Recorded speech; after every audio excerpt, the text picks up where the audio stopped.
Democracy around the world is at risk, and the world is at a crossroads. We can either strengthen it and build a better world for our people, or we can continue to do things like we are. Democratic countries need to band together to support and share one another so that we will not be at the mercy of China, Russia, Saudi Arabia, North Korea, Iran, etc., who are building a partnership of hate and who rule their people through violation of their citizens' human rights. Countries who treat their women as if they're less than and have dominion over their lives and choices are not countries I am interested in having any relations. I do not believe in their control and won't reward them by enriching their countries. Having lived as a woman in a democratic country, I would not wish communism or authoritarian government on my daughter or anyone else's daughters, wives, mothers, sisters, aunts, or nieces. This plan is designed for democratic countries to build a network of job sharing, technology, healthcare, and security so that our future generations of women and girls will be safe and secure in a healthy country. By strengthening relationships between democratic countries, it will enable them to support one another without the fear of financial retribution, which is a notorious tactic of China's President Xi. If President Xi or his government find a comment or action offensive to their leader or government, they threaten and punish smaller countries with financial retaliation. This financial extortion is one of the reasons that I will not support working with the current government of China. There are many reasons why working with the current Chinese government, and this article spells out many of them. World Report 2024 Human Rights Watch. By limiting our partnerships to democratic countries, we lessen the ability for President Xi to retaliate to gain more global control. Instead of tiptoeing around the fact, use their strength and beliefs on other countries. This form of governing will also taint the intent of the system. 2017 to 2021.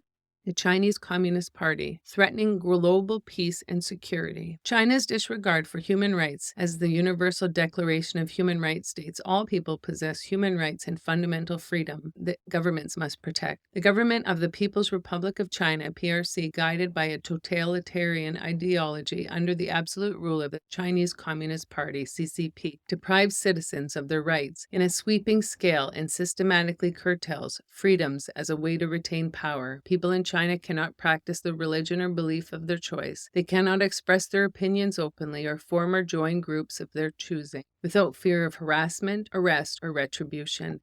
Members of minority groups are subject to mass arbitrary detention, Orwellian-style surveillance, political indoctrination, torture, forced abortions and sterilization, and state-sponsored forced labor. Repression in Xinjiang. The PRC has taken its decade-long repressive policies in Xinjiang to the extreme since April 2017, detaining more than 1 million members of religious minority groups in internment camps in a systemic effort to eradicate their ethnic and cultural identity and religious beliefs and control their population growth. Countless publicly available reports of torture, rape, forced ingestion of drugs, sexual assault, and other horrific abuses occurring in these camps have been documented based on the experiences of those who have escaped. Outside the camps, the CCP's repression of the minorities includes coercion practice such as pervasive surveillance and involuntary mass collection of biometric data from innocent civilians, state-sponsored forced labor, and compulsory stays by CCP officials in Uyghur homes intended to prevent the observance of religious practices. Members of these minority groups are forcibly relocated to camps and factories and required to renounce their ethnic identities, religious beliefs, and cultural and religious practices. In addition, children are removed from their families and forced into state-run indoctrination facilities, and women and girls are routinely subjected to forced marriages and other abuses, including forced abortion, forced sterilization, and involuntary birth control implantation. Leaked government documents corroborate the coercive nature of these camps and the CCP's systemic campaign against these men, women, and children. Fear of arbitrary arrests. The CCP has absolute control over law enforcement and the judicial system, and it uses both to stifle calls from Chinese citizens for freedom, human rights, and the rule of law. Authorities regularly detain those who do not conform to the CCP's ideology. Those brave enough to speak out are often subject to prolonged and secret detention detention without access to legal counsel or the ability to communicate with their families. Lawyers, human rights activists, intellectuals, journalists, religious leaders, religious adherents, and ethnic and religious minorities are frequent targets, accused of vaguely worded charges that imply treason and subversion. These arrests and the fear they instill are tools in the CCP's effort to maintain unchallenged power over people. Religious freedom abuses. The PRC government is one of the worst abusers of religious freedom in the world and is openly hostile to members of all religious faiths, including Uyghur, Muslims, Tibetan Buddhists, Christians, and Falun Gong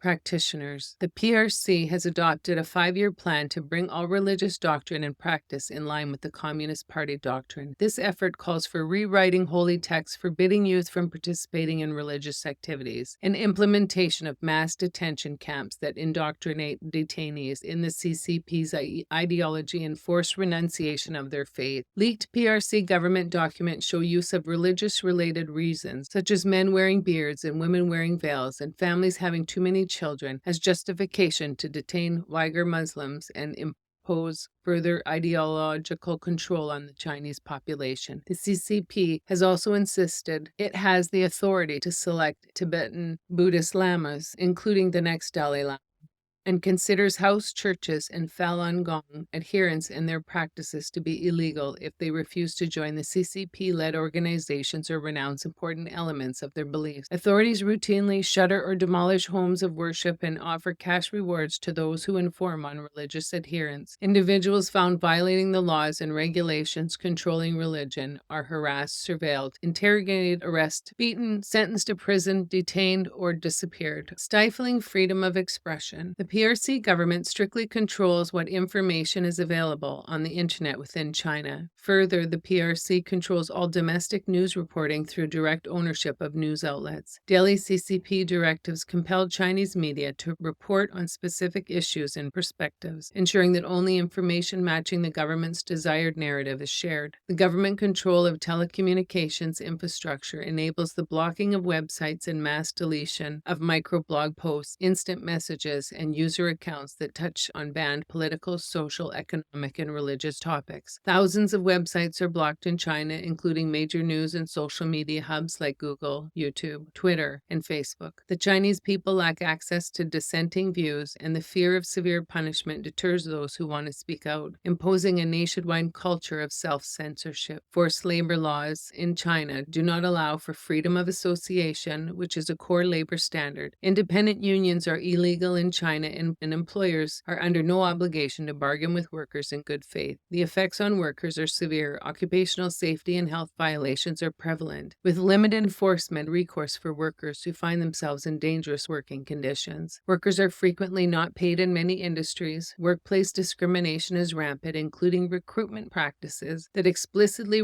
reference gender, age, disability, physical appearance, and marital status. In the Xinjiang Uyghur Autonomous Region, state-sponsored forced labor remains a significant part of the CCP's campaign of repression against Uyghurs and members of other Muslim minority groups. The PRC subsidizes Chinese companies to set up factories near detention camps in Xinjiang and transfers camp victims and others from rural areas to factories in other parts of Xinjiang and throughout China to work as forced labor under the guise of vocational training and poverty alleviation programs. Assault on Hong Kong's autonomy. In 1997, the PRC promised the people of Hong Kong at least 50 years of autonomy and a system in which they could choose their leaders. These promises are enshrined in Hong Kong's Basic Law and UN-registered Sino-British Joint Declaration. A mere 2 decades later, the CCP broke those promises. The government of Hong Kong has announced the postponement of legislative council elections for at least a year, enacted draconian national security legislation that provides for up to life in prison for the ambiguously defined crimes of secession, subversion, terrorism, and collusion with foreign powers, and which lawmakers were forced to vote on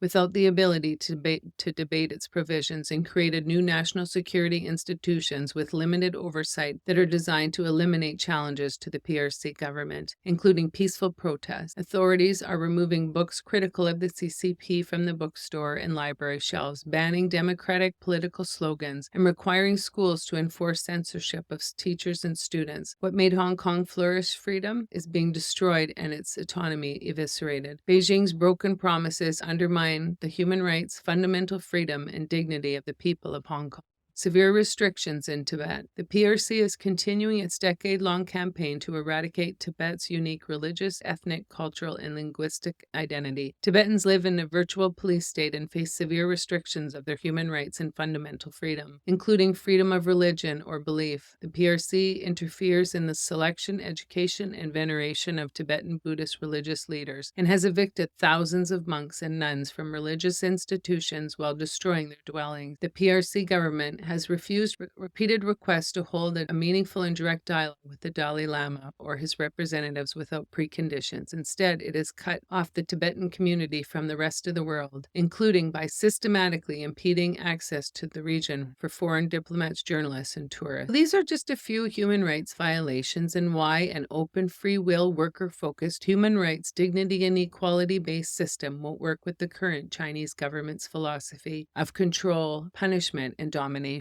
where human rights and equality are non-negotiable. We need to move us to a more earth and human rights conscious focused instead of global domination. By having our strict criteria for partnerships, we'll also give people who live in autocratic and communist countries hope for a more fair, equitable, and sustainable future option other than what they live in. By having a network of solid forever jobs will enable our leaders to promote our democratic way of life or speak up about human rights violations without being financially punished by a communist leader. This is my plan and these are my rules, and it was clear from the down that the structure of the system is non-negotiable. Any negative influence will change the outcome of the intent and goal, thereby going against the original mission. I don't want our future generations of girls and women to have their rights violently removed because of the whims of men determined to take over other democratic countries. We are now 3 years into Putin's war crimes against Ukraine, a sovereign nation who is fighting for their people, land, and future for no other reason than Putin wanted to commit genocide and take over Ukraine's land,